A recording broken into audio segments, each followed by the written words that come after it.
Muy buenas tardes todos, sean todos bienvenidos a este foro que presenta la Fundación Venezuela Esequiba para todos ustedes, en donde tendremos la participación de nuestro querido compañero Rajif Morillo, experto en el tema, quien nos va a hablar sobre este ensayo que es sobre una historia de nuestra frontera oriental y que esperamos sea del agrado de todos. Les agradecemos por favor mantener los micrófonos en silencio. Una vez que nuestro ponente termine su exposición, pasaremos a la ronda de preguntas. Le damos el paso a nuestro compañero licenciado Rajif Morillo. Adelante, Rajif. Muchas gracias, Yosir. Saludos a todos, estimados amigos, miembros de la Fundación Venezuela Esequiba que están unidos hasta ahora. Espero que se sumen más. Bueno, esta va a ser una explicación que, bueno, va a ser del ensayo que escribí, mucho más allá de la obra que es póstuma e inédita del padre Germán González Oropesa, del libro Una historia de nuestra frontera oriental, las colonas holandesas en Guayana cambian de dueño, 1795-1814. Esta es la obra publicada por medio de un convenio institucional de la Academia Nacional de la Historia con el Banco Central de Venezuela. Este es un libro inédito, un libro póstumo, debido a que el padre González Oropesa falleció en el año 98. Y bueno, este libro había quedado, digamos, en sus archivos personales, y se publicó mediante este convenio institucional. Como ya varios de ustedes saben, yo escribí un ensayo dedicado a esta obra porque yo presenté esta obra en una feria del libro en la Universidad Católica. Tocó hacer la presentación, el bautizo del libro allá, lo cual para mí fue todo un honor porque, bueno, el padre González Oropesa es, como yo lo califico, un experto pionero en este tema. Eh, a, para profundizar un poco en el tiempo del padre González Oropesa, hay que decir que él nació en el estado Lara, en Carora, en 1922. Se ordenó sacerdote en 1953. Él estudió tanto aquí en Venezuela como en Inglaterra. Eh, Precisamente en el tiempo que él estuvo en Inglaterra formándose como sacerdote, inició simultáneamente junto con otro sacerdote, compañero, amigo de él, también pionero en esta materia, como fue Pablo Ojer de Ligueta. Él inició la investigación en este tema a partir del año 1950, a raíz de una solicitud de la Cancillería venezolana. ¿Me oyen bien ahora sí? ¿Me oyen mejor? ¿Se me oye mejor? Sí, ahora te oímos mejor. Ajá. Una solicitud de la Cancillería venezolana a raíz de la publicación del memorándum de Severo Mayet Prevos en 1949. Entonces, ellos iniciaron una investigación extensa en Inglaterra a raíz de que se habían abierto los archivos también, los archivos privados y públicos. Entonces, ellos copiaron todo lo que había sobre la Guayana inglesa en el Public Record Office de Londres, que es una especie de archivo general de la nación, ¿no? que hay en Londres. Ellos copiaron todo eso y investigaron en muchos otros sitios más, compraron libros, compraron mapas, etcétera, y estuvieron en esa labor desde el año 50 hasta el año 55. Incluso ellos, la prensa venezolana, publicó algunos reportajes sobre la labor que estaban haciendo, ¿no? de copia y de revisión e investigación allá en Londres. Cuando ellos regresan a Venezuela en el año 57, ellos regresan en el 55, pero a partir del 55 al 57 ellos empiezan a organizar y a sistematizar todo ese archivo y todos esos legajos, todos esos documentos que habían encontrado allá en Londres, y fundan el Instituto de Investigaciones Históricas de la Universidad Católica Andrés Bello. Yo trabajé allí en esa universidad como investigador en ese instituto. Y es el instituto más antiguo de esa universidad, de investigación más antiguo de esa universidad. Además, bueno, era la mayor recopilación que se había hecho de material que yo creo que incluso rivalizaba con lo que tenía la Cancillería. Cuando se funda ese instituto en el 58, ellos, con la caída de Pérez Jiménez y llega la democracia, ellos poco tiempo después, a partir del año 60, 61, empiezan otra vez a trabajar para la Cancillería como asesores, como investigadores. Y nuevamente el gobierno venezolano los envía durante 2 años a Inglaterra y a Estados Unidos a seguir buscando material. Y ellos ahí entablan relación con mucha otra gente, entre ellos algunos otros sacerdotes jesuitas como el padre Harry Sievers de Estados Unidos, posteriormente el padre José del Rey Fajardo, que todavía está vivo, que también estaba en España y después viene a Venezuela. Y bueno, fue una labor de investigación y de asesoría muy importante, porque gracias a ellos Venezuela tuvo la suficiente sustentación histórica, cartográfica, para demostrar los derechos venezolanos de soberanía nacional en el Esequibo y probar los vicios del laudo arbitral de París. Entonces, esa fue una labor tan importante que fue reconocida por el presidente Raúl Leoni, quien durante su gobierno les concedió a ambos la Orden del Libertador, que es la mayor condecoración venezolana. Ellos fueron asesores de la Cancillería prácticamente hasta que fallecieron, en los años 90, durante más de 40 años, ellos asesoraron en la Cancillería. Esta obra del padre Germán González no es la única que él escribió, él ha escrito algunos otros trabajos, por ejemplo, es uno que se donó a la Fundación Historia de las Fronteras Venezolanas, que lo hizo en coautoría con el don Manuel Donis Ríos. Por cierto que este libro de que estamos hablando, tiene un prólogo también de Manuel Donis Ríos, que fue su discípulo más cercano, ¿no? su pupilo más aventajado, y es quien hizo el prólogo.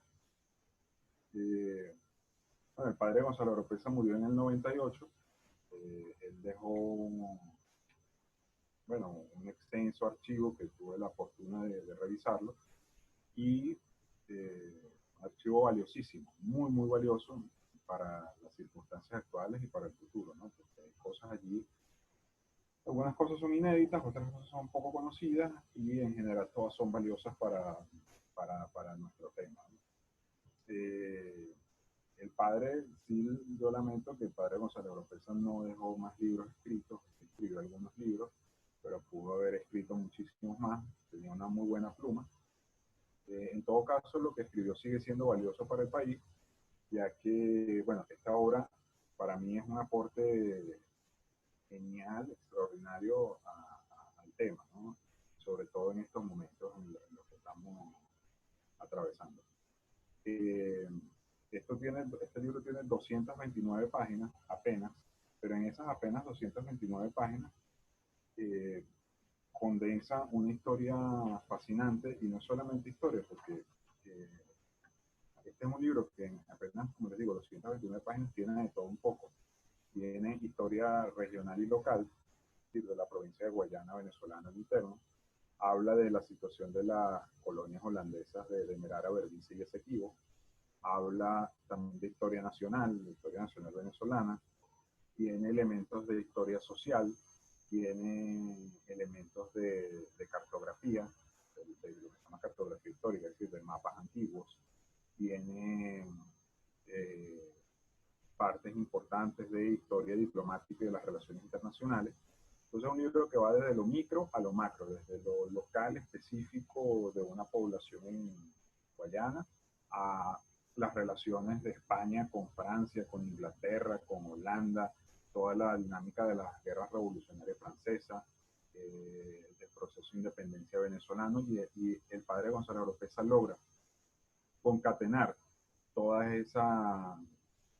esos episodios que están relacionados, porque hay que entender que esta época, 1795-1814, es muy convulsa en el mundo atlántico, ¿no? En lo que se llaman las revoluciones atlánticas, porque recién termina la revolución de independencia de Estados Unidos, empieza la revolución francesa en Francia, en Europa, entonces la guerra por la revolución francesa, donde participó Francisco Miranda, como sabemos, empiezan también aquí las agitaciones internas en las colonias españolas, con el alzamiento de Chirino, Guardia España, las tentativas de Francisco de Miranda. Después, bueno, lo que sucede a partir de 1810-1811, entonces es un periodo muy convulso en el que todo está relacionado. Y esto hay que entenderlo, y el padre de Gonzalo Oropeza lo explica así, en el que lo que sucedía en Europa tenía repercusión aquí, porque acuérdense que éramos colonias de España, de Francia, de Inglaterra, de Holanda, etc. Y eso todo tenía repercusión. Entonces, si se firmaba un tratado, como por ejemplo el Tratado de Amiens, entre Inglaterra, Francia y España, bueno, aquí el impacto de ese tratado era la pérdida de la isla de Trinidad, por ejemplo. O si había una derrota militar allá, como en Trafalgar en 1805, aquí la Marina guayanesa tenía un asedio costero sobre la provincia holandesa. Entonces, hay que entenderlo como un todo, ¿no? Un macro, una dinámica. Y esto no solamente en esta época, es anterior también, porque la frontera en el río Esequibo, que es desde 1648, la frontera oficial entre Venezuela, con los territorios españoles, y el río Esequibo, acá, el río Esequibo, que es la frontera desde 1648, bueno, esa es la frontera entre España y Holanda, a raíz de los firmas de los acuerdos de la paz de Westfalia en Europa, que puso fin a la guerra de los 30 años, que fue una guerra religiosa fundamentalmente. Entonces era una guerra que había un enfrentamiento entre España y Holanda, pero estaba también Alemania, estaba Francia, estaban algunos otros países europeos. Y eso tiene implicaciones aquí. A veces podemos ver eso como algo lejano, como algo ajeno, y no. ¿En qué incide la paz de Westfalia en Venezuela? Bueno, en la firma de esos tratados y la aceptación de la presencia holandesa en Guayana hasta el río Esequibo. ¿Qué otra influencia tiene? Bueno, las guerras napoleónicas, bueno, la influencia de la independencia aquí, pero también en estos acuerdos como el Tratado de Londres, que ya hablaré, de 1814, que ahí es cuando se produce el cambio de manos, la compraventa, por así decirlo, entre Holanda e Inglaterra, y a partir de allí no sería una frontera con los holandeses, sino con los ingleses, con quien posteriormente tendríamos el problema por la invasión del territorio Esequibo. Entonces, pregunto aquí, ¿me oyen bien? ¿Hasta ahora todo bien, todo claro? Sí, te vemos bien. Si quieres acerca un pelo más el micrófono a ti para oírte mejor. Bueno, lo tengo, Sí. vale. Vale. Lo tengo cerca, ¿no? Ok. Ok, sí se oye. Ok, bueno, les decía que todo esto está muy relacionado, y una de las más cosas más valiosas de este libro es que una de las cosas más valiosas de este libro es precisamente la gran cantidad de fuentes inglesas que utiliza el padre Gonzalo Oropeza, de cartas, documentos varios, mapas, informes oficiales, libros de origen inglés, de origen español, pero sobre todo, más que todo inglés, que oficialmente dice dónde estaba la frontera entre los dos territorios, ¿no? Entonces, todos los documentos hablan de que la frontera era el río Esequibo, aquí está la desembocadura del río Esequibo, o, en su defecto, la zona que está aquí del río Moruca, el fuerte de Moruca, la zona del Moruca Pomerón, que es donde tenían una casa fuerte los holandeses. Y todos los documentos hablan de eso, ¿no? Además hablan de la fuerte presencia militar que había por parte de España en lo que es el delta del Orinoco. Quienes han ido a Guayana y han tenido la oportunidad de visitar los castillos de Guayana, esos fuertes eran parte del sistema defensivo militar de la zona. Hay que mencionar, por ejemplo, que esta obra no solamente habla de la parte marítima en el sentido digamos, del mar y de la fachada atlántica, sino que también habla del otro gran frente donde hubo incursiones y se defendió el territorio, que es la zona del río Cuyuni, porque existía una presión de Holanda en algunas partes del Cuyuni y España se opuso a eso. Y se opuso a eso con la fundación de misiones, por ejemplo, la fundación de la población de Tumeremo en 1788, y que Tumeremo está en la cuenca del río Cuyuni, y muy cerca del río, y lo que se llama la erección o la construcción de un fuerte militar sobre la confluencia del río Corumo con el río Cuyuni, que se estableció en el actual territorio Esequibo. Ese fuerte estuvo en el territorio Esequibo, específicamente en esta zona, y es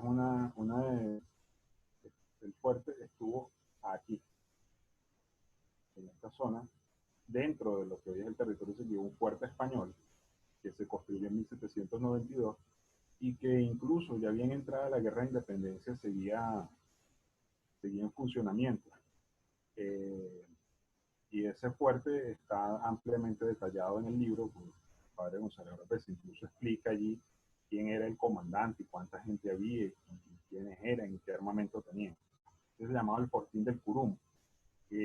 Sobre ese Fortín del Curumo también hay un trabajo de Manuel Donis Ríos en una obra que se llama Historia Territorial y Cartografía Histórica Venezolana, que es una colección de ensayos, ensayos sobre eso, pero fundamentalmente digamos, lo más importante, lo más valioso lo explica el padre González Oropesa. Ese fuerte sirvió para frenar y para rechazar la presencia holandesa que se venía sentando en el Cuyuni. Yo tengo una idea, una aspiración, un sueño de en algún momento hacer una expedición arqueológica a buscar los restos de ese fuerte.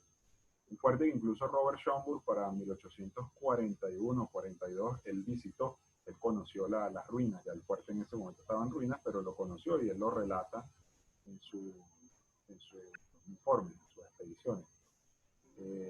Y ese fuerte allí sirvió como alegato de Venezuela, que los ingleses se sintieron muy incómodos de que, bueno, de que había una presencia española en la zona y de que era una presencia dentro del territorio en disputa y en la zona del río Cuyuni, en la zona media del río Cuyuni. Además, y no solo eso, que estaba el fuerte, sino que además ahí había una serie de caminos de trochas, había una presencia también de algunos misioneros, había cultivos agrícolas, etcétera. O sea, había una presencia allí. Pues. Entonces yo, leyendo el libro, que para mí es un libro fascinante, y debo decirlo, es uno de los libros más extraordinarios que he leído en mi vida, y he leído. Para mí fue toda una revelación, porque yo llegué a la conclusión de que, bueno, los españoles andaban por la zona del Cuyuni, Mazaruni, como Pedro por su casa, y era así. Además que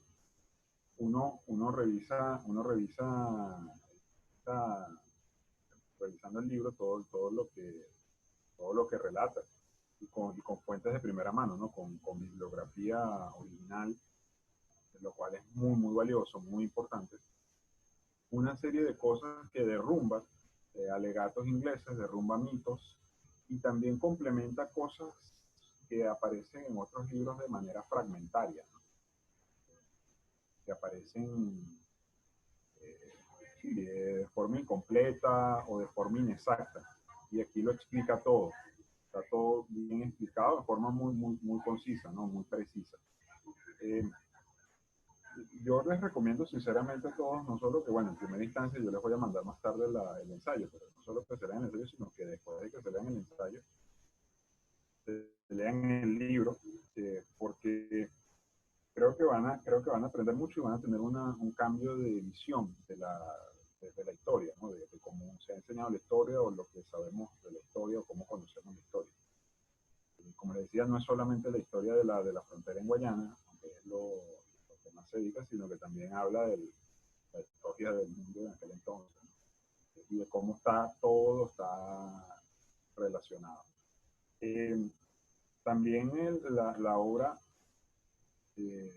habla, relata del tema social. Yo les decía el tema social porque relata mucho la parte de la esclavitud, eh, de, la, del, de la esclavitud del sistema esclavista en Venezuela, que tenían los españoles, y el sistema esclavista que tenían los holandeses.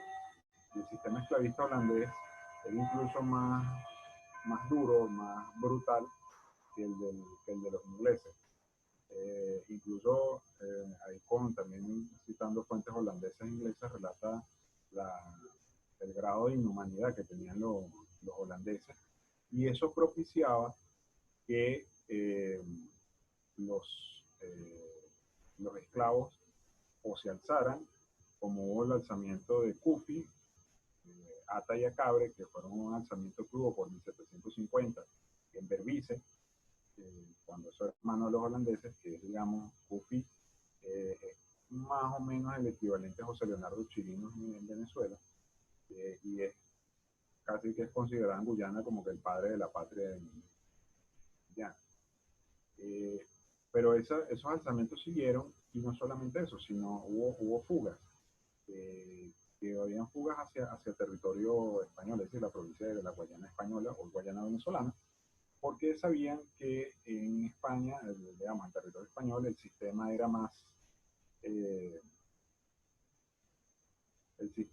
más suave, más benévolo. E incluso a varios esclavos, o muchos esclavos, se les dio la libertad apenas pisaban territorio español y se convertían al catolicismo. Entonces, se les daba libertad y varios de ellos después sirvieron como soldados, como soldados al servicio del rey de España. Eso está todo muy bien explicado, también por el padre aquí en esta obra, que bueno, el funcionamiento del sistema esclavista, que era muy importante en la dinámica económica y en la dinámica social, y en general, bueno, lo que formó después la sociedad venezolana y la sociedad guyanesa. Ustedes me han escuchado antes decir que en Guyana existe el racismo, y lo hemos visto ahorita con el tema de las elecciones allá, de las diferencias de los dos grandes partidos, los dos grandes grupos étnicos, de los negros contra los hindúes, y que hay una fuerte pugna en ese sentido. En Venezuela eso no existe, gracias a Dios. Bueno, ya, digamos, el sistema que tenían los españoles acá en sus posesiones. Y también eso tiene mucho que ver con la cantidad y la ubicación de la población, porque los holandeses y también en buena medida los ingleses no hacían una colonización interior, no hacían una penetración a las profundidades de los territorios que tenían o controlaban, sino que eran colonizaciones, digamos, de fachada, de la costa, de las zonas costeras. Fíjense que, y eso es muy conocido, y eso toda la vida ha sido así, eso viene de la época colonial del siglo XVIII, que el 80-90% de la población guyana está concentrada en la costa. Y el vasto interior, el resto del interior está prácticamente deshabitado, está despoblado, o son comunidades indígenas que viven en un estado de aislamiento o semi-aislamiento. Entonces, eso incide mucho, bueno, en la presencia, en la ubicación de la población. O sea, lo que está desarrollado donde hay presencia es en la zona costera, Georgetown, Nueva Ámsterdam, y otras zonas que están en la parte costera. Y a diferencia, por ejemplo, de la provincia de Guayana, que bueno, que había presencia de lo que hoy es Ciudad Bolívar, pero también en zonas interiores como Upata, Pumeremo, Huacipati, y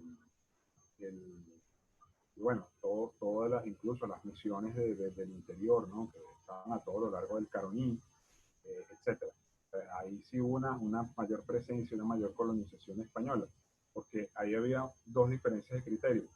El criterio de los holandeses y también los ingleses de que esas colonias servían como depósitos mercantiles, como lugares para solamente para comercio, como lugares, eh, digamos, para establecer fuertes militares, y la visión española, donde además de todo eso estaba un sentido de permanencia y de presencia en el territorio y de colonización verdadera, ¿no? De poblamiento, de desarrollo económico, etcétera, ¿no? Había un sentido de presencia y de permanencia. Y ahí hay una gran diferencia con, con los ingleses, ¿no? De hecho, estudiando el sistema colonial inglés, ellos tenían varios tipos de colonias. Estaban las colonias de explotación, en las colonias de explotación económica, sacarle los recursos naturales de agricultura o minería, caso Guyana, y había otras colonias que eran las colonias de poblamiento, que fue donde realmente funcionó el colonialismo inglés, y que fueron todas en zonas templadas como Estados Unidos, Canadá o Nueva Zelanda. De hecho, revisando un dato, ¿no?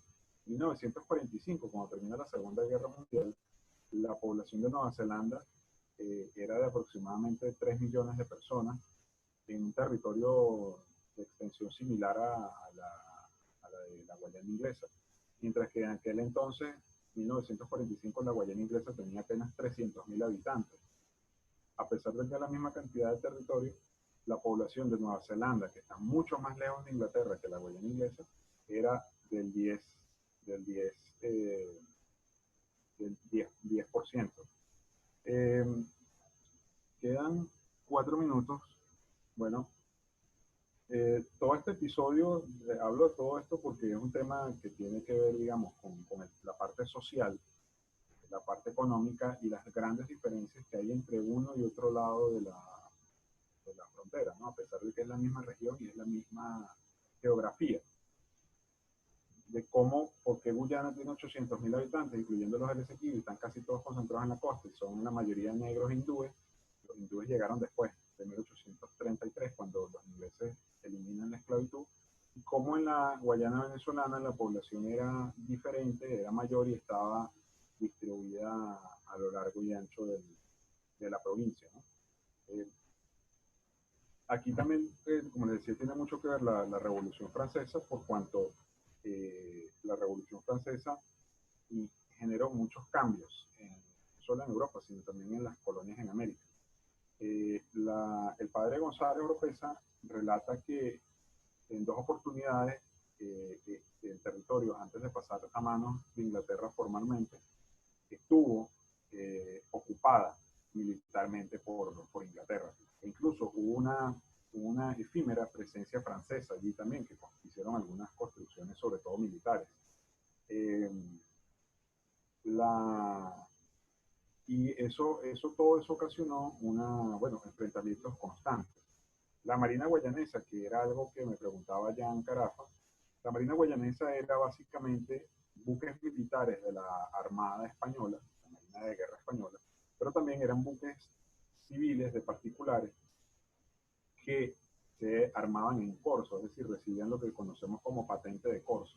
Era un permiso otorgado por el gobierno español para ejercer acciones acciones militares, acciones de acoso, de combate, de desembarco, de asedios, de bombardeos, de asaltos, de abordajes a barcos enemigos, en el que a cambio de un porcentaje del botín, que podía ser en dinero, en especies, etcétera, ellos colaboraban con las actividades de la Marina Española y recibían una recompensa. La compañía guipuzcoana, por ejemplo, ejerció esas labores. No solamente era una labor de comercio, sino también era una labor militar de vigilancia, de patrullaje. Y la guipuzcoana recibió el encargo también de patrullar y vigilar el delta del Orinoco. Pero también estaba esta denominada Marina Guayanesa, que era particulares que vivían en la provincia de Guayana. Y buques militares de la guipuzcoana o de la Marina Española que hacían estas labores. Y ahí se relata, en el libro se relata todas las peripecias y todas las acciones que hicieron eh, desde el punto de vista naval, hasta incluso lo que hoy es la Guayana Francesa, todo lo que es la zona de Merara, Berbice, el río Surinam, Trinidad después de que la ocuparon los ingleses.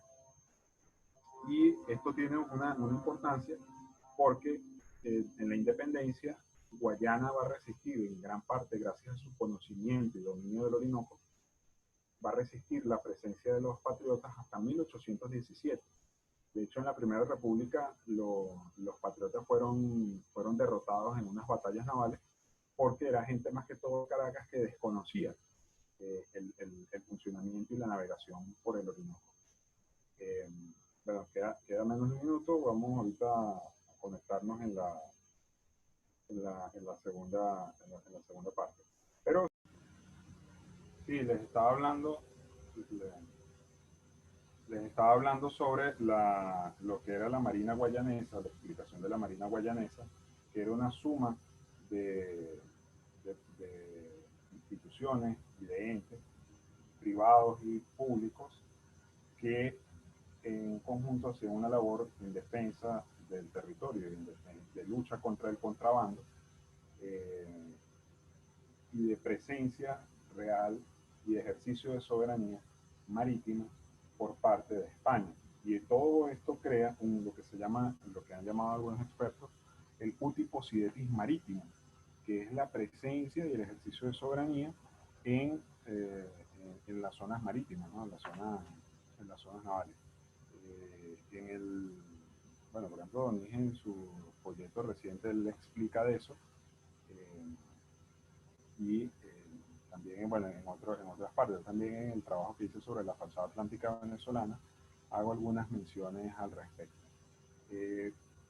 Viendo este mapa, y les muestro este mapa de Venezuela, lo que está en amarillo es el territorio de reclamación, lo que está en rojo es Guyana, lo que está en verde es media Surinam, la mitad de Surinam.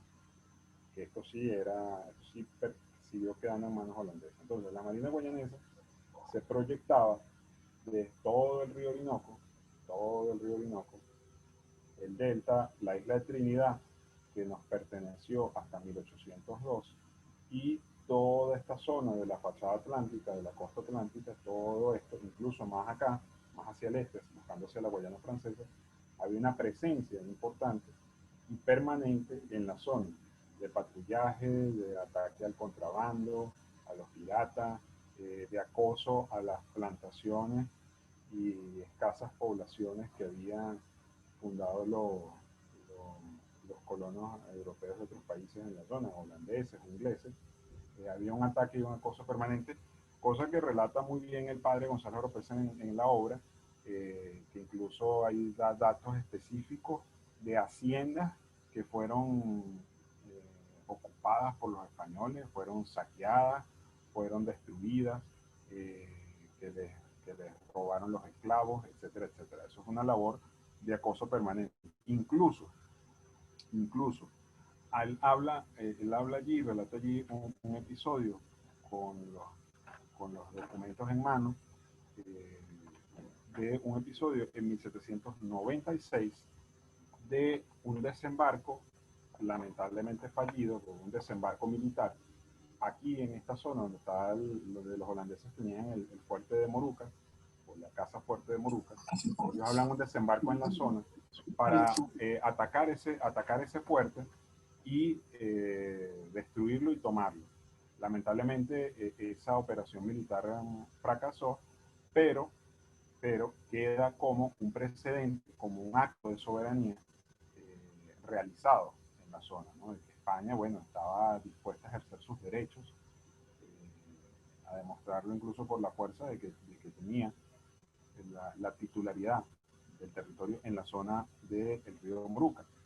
Hay otros episodios anteriores que, como unos 10 años antes, que fue el gobernador de la provincia de Guayana, que hizo una expedición a toda esa zona, todo lo largo de la zona costera y parte del interior, todos los ríos, ¿no? El río Barima, el río Amacuro, el río Barama, el Pomerón y el Moruca.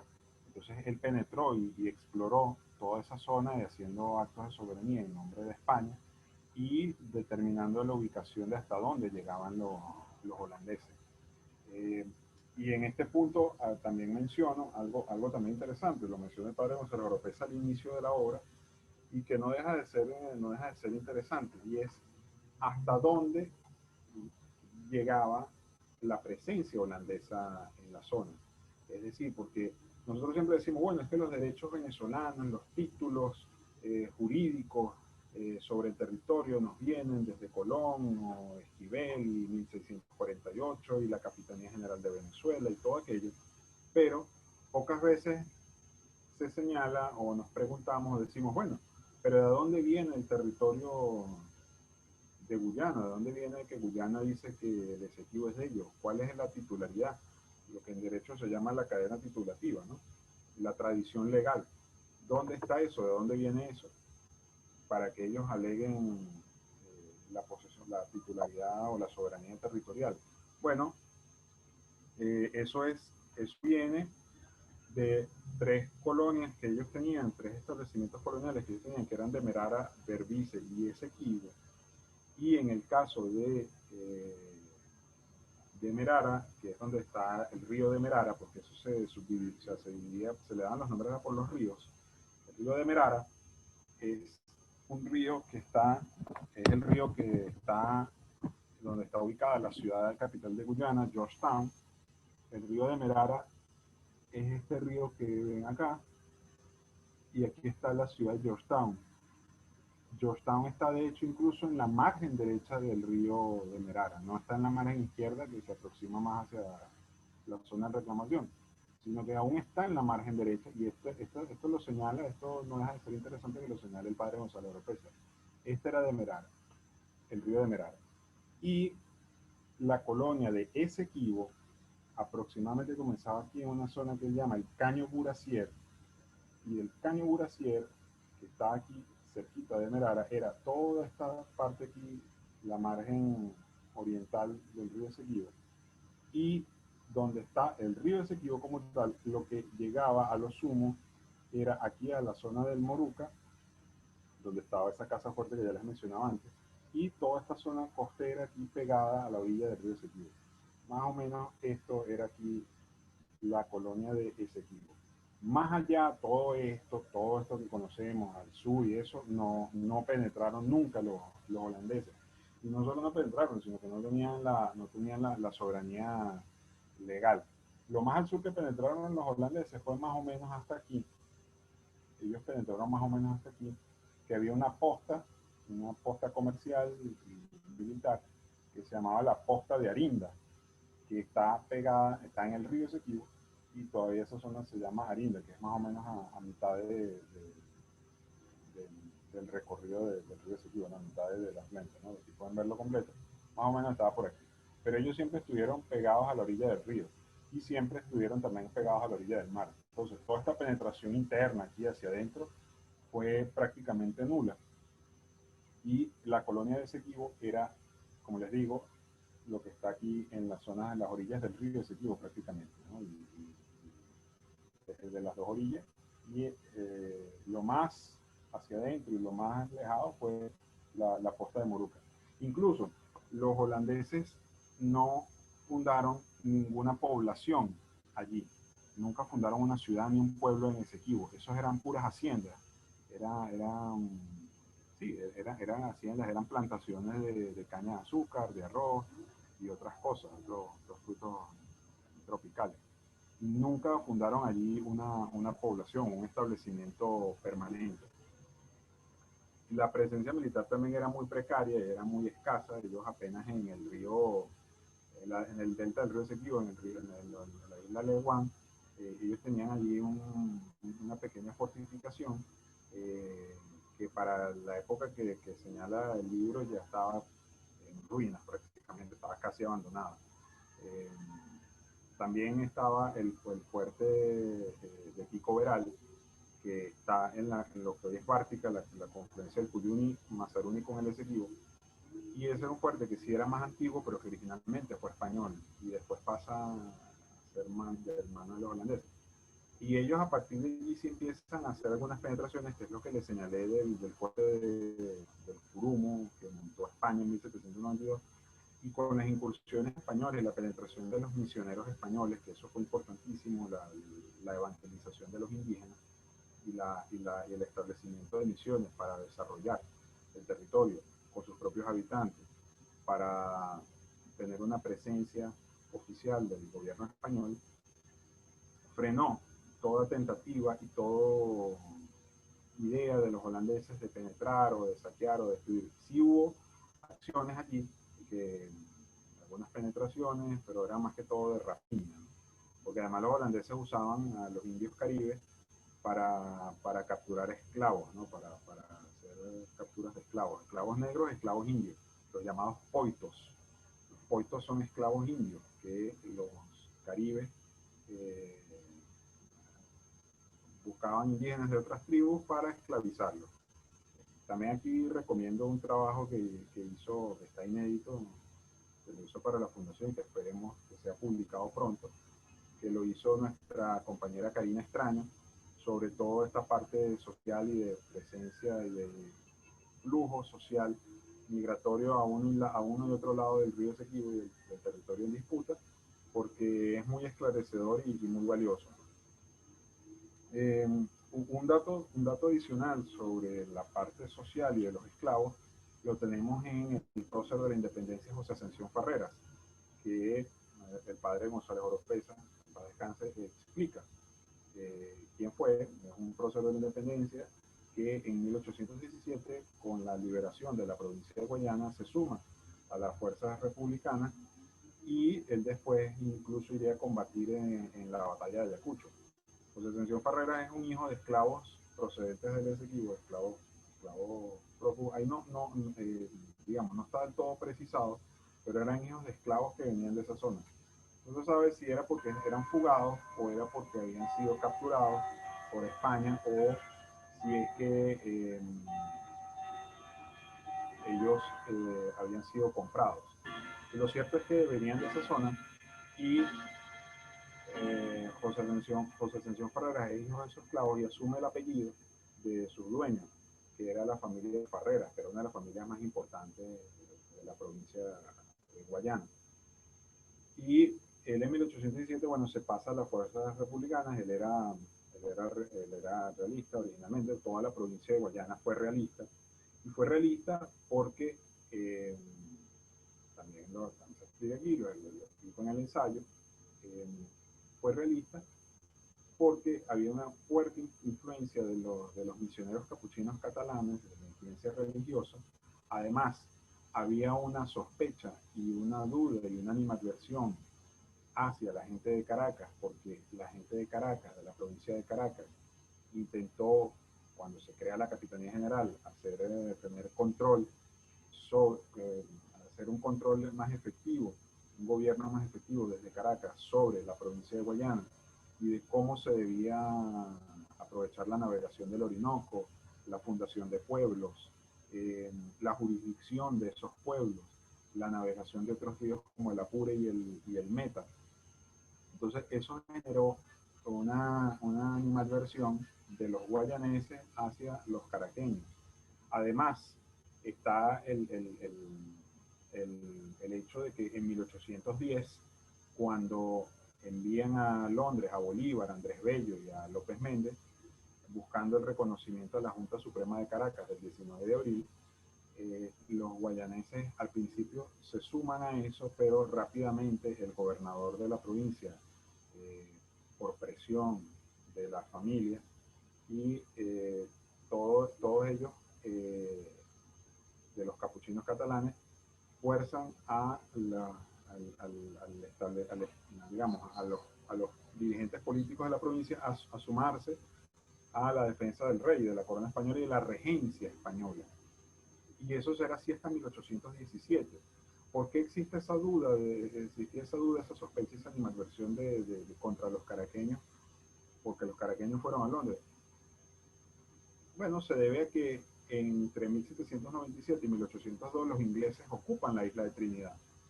Y la isla de Trinidad era parte, desde Cristóbal Colón, del territorio venezolano y que siempre estuvo incorporada a la provincia de Guayana. Incluso la provincia de Guayana originalmente se llamó Trinidad de la Guayana, porque la capital estaba, una de las poblaciones más importantes de la capital estaba en la isla de Trinidad, en San José de Oruña, que es la isla de Trinidad que la había fundado Antonio de Berrío, quien a su vez es el fundador de la provincia de Guayana, en 1595.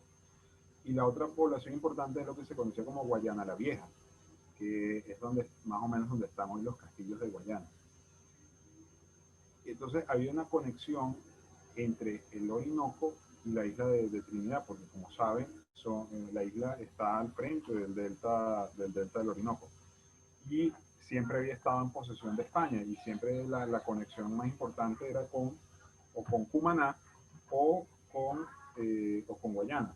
Aquí ya pueden ver Trinidad, la isla de Trinidad, y aquí está el delta del Orinoco. Entonces, usted sale por el delta del Orinoco y lo primero que se consigue es Trinidad. Entonces, la conexión era muy cercana, muy estrecha. Entonces, esa isla que la ocupan los ingleses en 1797 y la perdemos en 1802 mediante el Tratado de Amiens, generó mucho rechazo y mucho temor a los guayaneses de que se preveía o que se venía una invasión al territorio continental, una invasión inglesa. Y entonces, por eso existió esa animadversión y ese rechazo a los caraqueños. De hecho, cuando empieza la independencia, hay unas batallas navales, la batalla de Sorondo y el Caño Macareo, que pierden los caraqueños porque la marina guayanesa, que tenía una larga experiencia, como les he explicado, de navegación, comercio, lucha al contrabando, la piratería, asedios, desembarcos, bombardeos, ataques, etcétera, era gente que controlaba el Orinoco, que conocía muy bien el Orinoco, y los caraqueños no, por eso son derrotados. Piar le cuenta en una carta a Páez, que yo lo utilicé como epígrafe en un artículo, que Guayana está protegida por un muro más fuerte que el Bronce, que el Orinoco, y que Guayana, por el Orinoco, tiene conexión con todo el interior y con el exterior. Y que si se tomaba Guayana, bueno, las ventajas serían incalculables. Eso lo vio claramente Piar, y después también el Libertador lo vería claramente, y es por eso que en 1817 se hace la incorporación de la provincia de Guayana a la República. Claro, ahí también hubo unas batallas que pierden los españoles, la batalla de San Félix o Cerro del Gallo. También se producen unos desembarcos, se producen unas incursiones militares atravesando el Orinoco.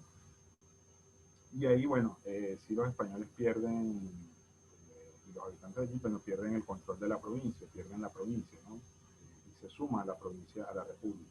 Cuando hubo mucha migración, incluso hay un libro que escribió, yo lo tengo, lo publicó la Academia Nacional de la Historia, un libro que se llama La provincia de Guayana en la independencia de Venezuela, que le escribió un oficial español. Entonces él relata allí todo lo que pasó en esos años.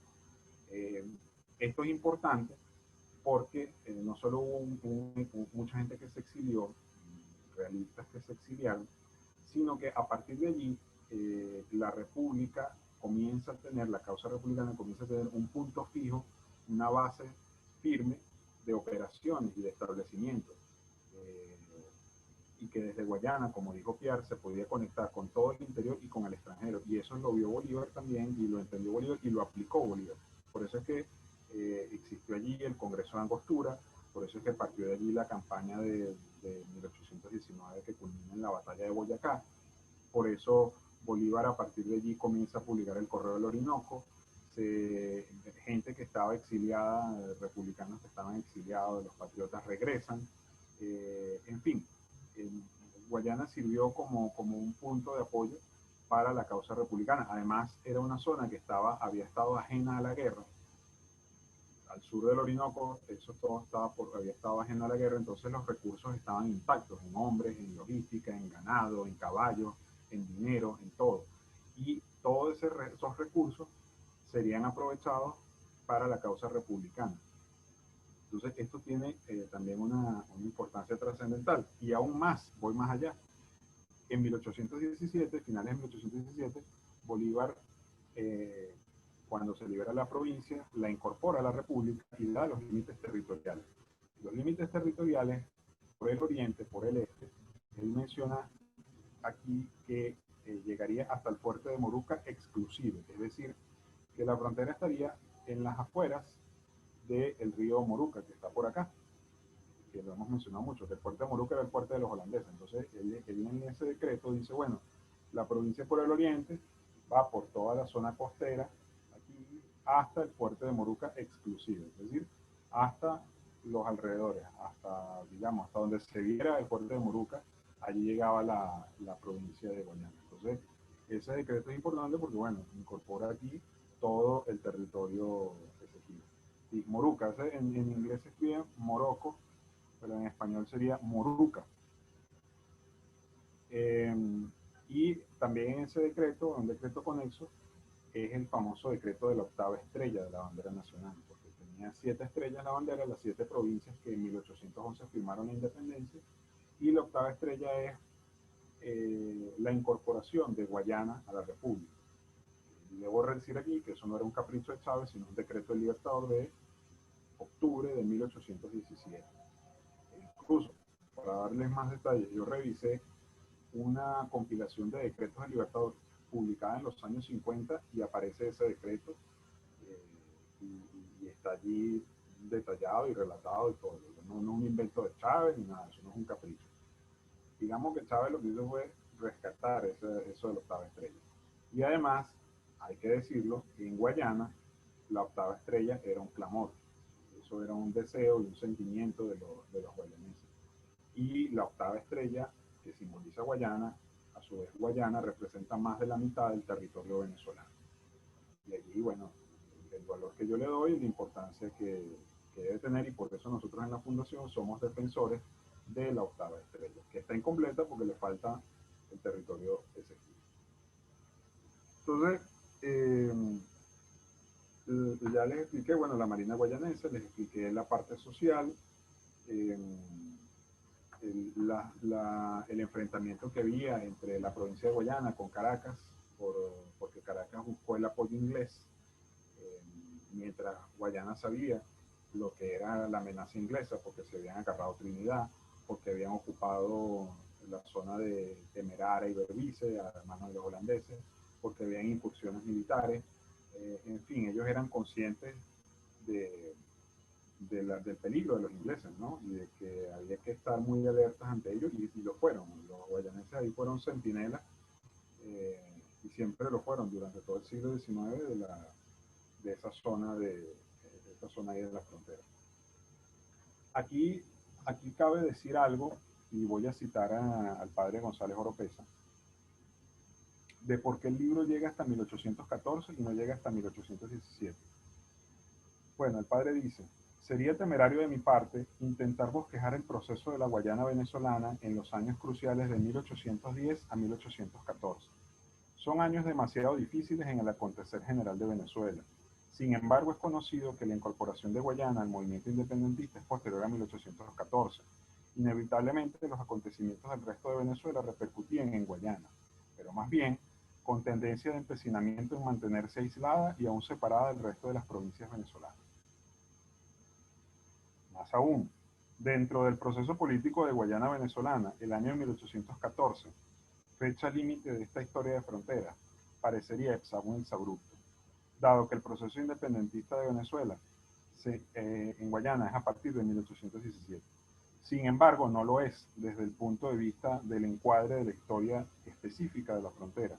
En primer lugar, porque ese año fue el de la transferencia jurídica de Holanda e Inglaterra, de las colonias que vendrían a ser nuestras vecinas, por el Tratado de Londres, como parte de los arreglos del Congreso de Viena. En segundo lugar, porque en 1814 es el Tratado Hispano-Británico, por el cual Inglaterra se comprometió con España a impedir que sus súbditos auxiliasen con armas a las provincias rebeldes de América. Recordemos que Fernando VII retorna a España en marzo de 1814. Entonces, aquí hay una explicación de por qué el libro llega hasta 1814. Ahora bien, sí, el libro llega hasta 1814, pero él menciona en varios episodios, en varios pasajes del libro, fechas anteriores y posteriores. Él hace unos señalamientos allí, por ejemplo, del laudo arbitral de París, hace unos señalamientos anteriores a 1795, etc. Ah, la, la, ah, en también cuando se proclama aquí la independencia, menciona aquí también otra vez, cito otra vez al padre, dice, a Stabroek hoy es la actual Georgetown, el capital de Guyana, en aquel entonces cuando estaba en manos de Holanda se llamaba Stabroek. Llegaron las noticias de la declaración de la independencia de Venezuela como el terremoto de 1812, pero por primera vez en 1813 los problemas de Venezuela empezaron a ser considerados como capaces de repercutir en el Esequibo, pues se llega a decir que esa rebelión de 500 negros en Esequibo fue influida por una declaración de libertad que se dice ha sido otorgada a los esclavos del Orinoco. Hemos localizado un memorial de los colonos en el que se afirma que Miranda planeaba atacar el Pomerún. Y entro aquí en otra explicación que debo dar. En tiempo de la guerra de independencia, hubo algunas escaramuzas en la zona. Cuando los patriotas entran en la provincia de Guayana en 1817 y ocupan las misiones del río Caroní y en otras zonas, hay muchos indígenas, muchos curas misioneros que huyen y huyen hacia el oriente, hacia el territorio esequibo. Ahí está, por ejemplo, la fundación del pueblo de Santa Rosa de Moruca, que lo fundaron los españoles. Eso fue fundado antes de la independencia, pero muchos llegan allí y se establecen allí, y se establecen en otras zonas aledañas. Chomburg y antes de Chomburg y después de Chomburg, hay ingleses que conocieron a esos indígenas que hablaban español, indígenas que tenían conocimientos de la agricultura, herrería, otros oficios, incluso tenían conocimientos de arte, porque aquí se relata en el libro un inglés que se sorprendió mucho al ver un indígena que tenía lentes y que cuando lo fue a visitar él tenía unos cuadros y entonces el hombre le dio una explicación pictórica, ¿no? Una crítica de arte a unas pinturas que tenía allí. Entonces eran unos indígenas que estaban, bueno, vamos a decir civilizados, pero que habían adquirido pues la cultura española. Entonces esos indígenas van a ocupar esa zona, ¿no? Se van a trasladar huyendo de la guerra.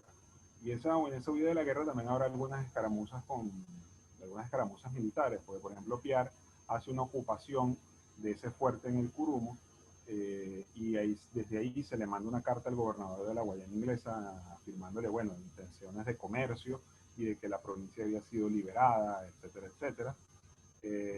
También, bueno, de que los patriotas intentaron atacar alguna de esas poblaciones, pero fueron rechazadas.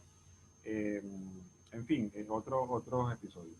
Ya para finalizar, menciono el capítulo final del libro, que se llama El Tratado de Londres de 1814, que es por medio de ese tratado cuando oficialmente los holandeses le entregan esos establecimientos, esas posesiones de Demerara, Berbice y Esequibo, ya les expliqué hasta dónde llegaban, a los ingleses. Y eso fue parte de los hechos conexos del Congreso de Viena, que liquidó la época de Napoleón Bonaparte en Europa.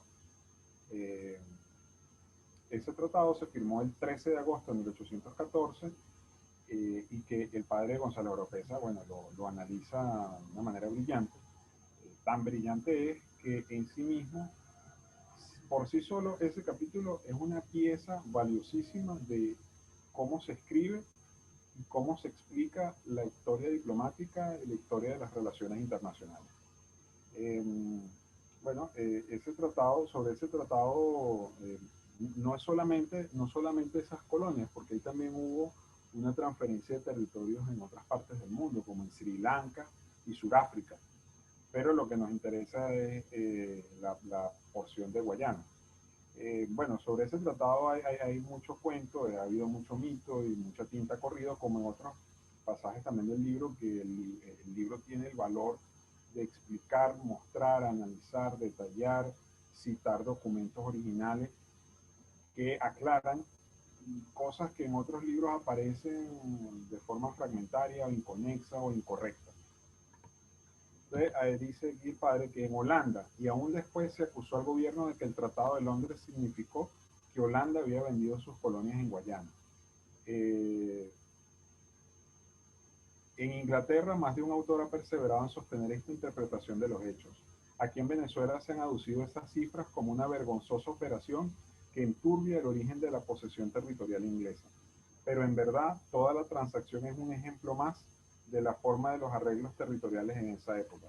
Castlereagh, el ministro de Exteriores británico, justificaba el uso del dinero para comprar la paz en Europa. Ayer como hoy, hay quienes usan el dinero para fines de política exterior.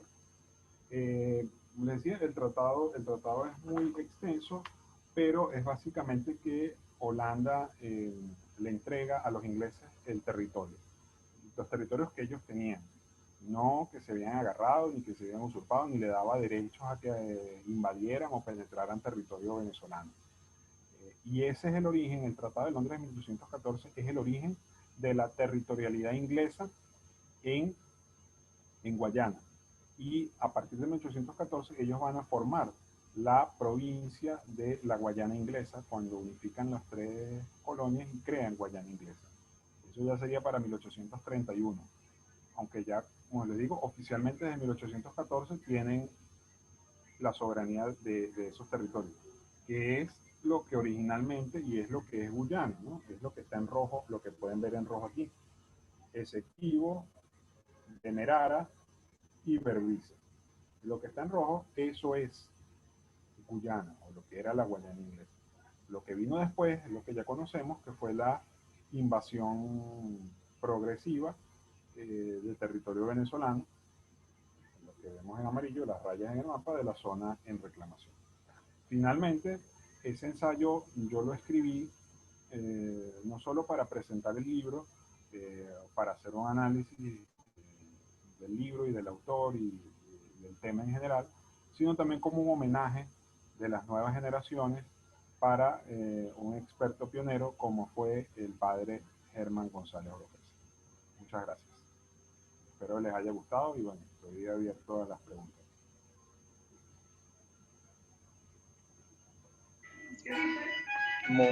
Muchísimas gracias.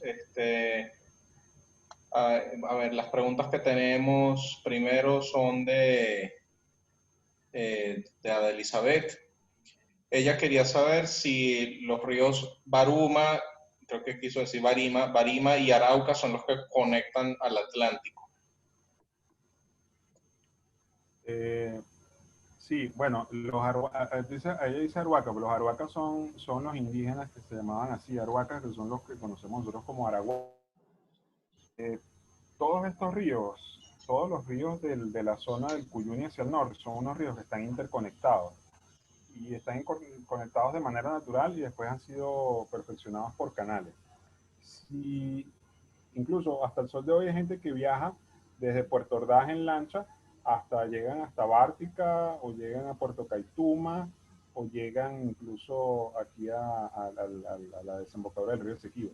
Porque todos estos ríos, el río Barima y el Amacuro, desembocan en el Orinoco. Y si tú navegas hacia aquí adentro, tú te conectas con otros ríos, porque esos ríos están todos interconectados, el Barima, el Pumerún, el Amacuro, el Barama, etc. Entonces con embarcaciones pequeñas se pueden navegar todos esos ríos, por los caños o por incluso algunos canales que se han hecho. Y esto no es nuevo, tanto en el libro como en otros libros que yo tengo, que les puedo pasar las fotografías después. Ya en época colonial, 1700 y pico, tanto los holandeses como los españoles navegaban esos ríos, ¿no? Y no hacía falta incluso de salir a mar abierto para recorrer y navegar la zona. Ok, muchísimas gracias. Otro mensaje aquí, Elizabeth dijo muchas gracias. Luego puso otra pregunta. ¿Alguien más tiene alguna otra pregunta que quiera poner por el chat?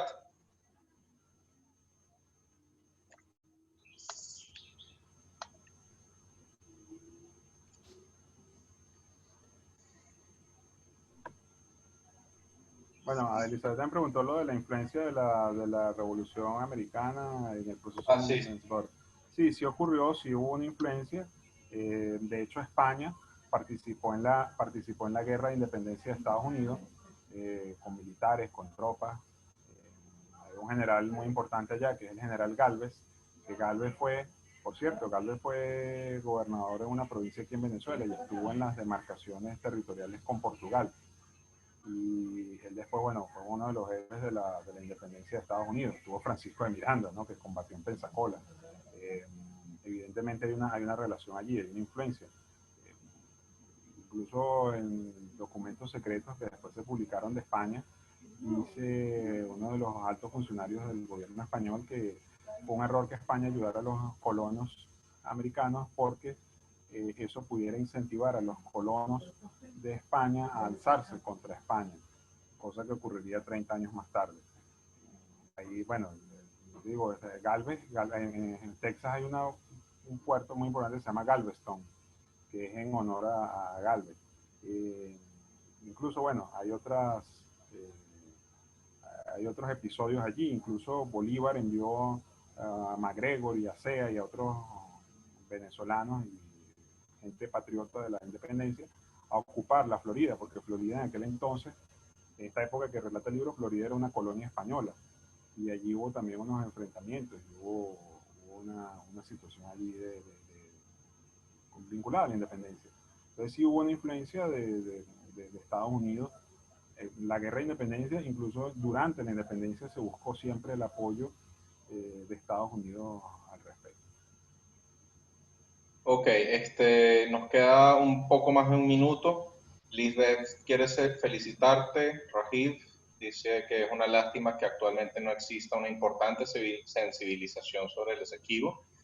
Y bueno, a eso nos dedicamos nosotros aquí en la Fundación Venezuela Esequiba. Entonces, muchísimas gracias a todos por su participación. Con esto daré por cerrada el foro de hoy, debido a que nos queda ya menos de un minuto. Y bueno, les deseo a todos un feliz fin de semana. Hasta luego. Muchísimas gracias, Rajid, por tu tiempo hoy. Nada, a ustedes por conectarse y me complace que les haya gustado y bueno, hayan aprendido una parte más de este tema. Que bueno, que nos convoca a todos y que en esta obra importante tiene mucha utilidad, mucho valor para el país.